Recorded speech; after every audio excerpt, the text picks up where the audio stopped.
Well, the big story weather-wise so far has been the really cold temperatures, but not just for us, but actually it has brought snow to the southern half of the country, the southeastern United States, Louisiana, Mississippi, even Florida, dealing with some snow. So we got this large dip in the jet stream that has been bringing us this Arctic cold air.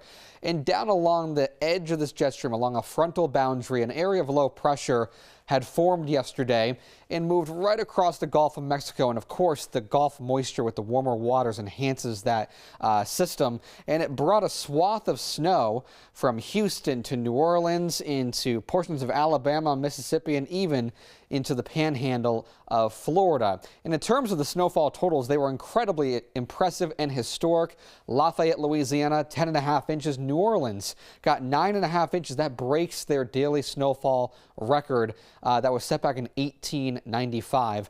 Milton, Florida, 8.5 to 9 inches. National Weather Service putting in 8.8 inches, so I rounded it up to 9 inches there. Mobile, Alabama, 8.5 inches, and Panama City seeing 5.5 inches of snow. So incredibly rare, a once-in-a-generation event for the southeast, but we will likely see temperatures stay pretty chilly the next few days and then gradually warm up going into the weekend. Working for you, I'm 20 Day Storm Team Meteorologist Chris Bouzakis.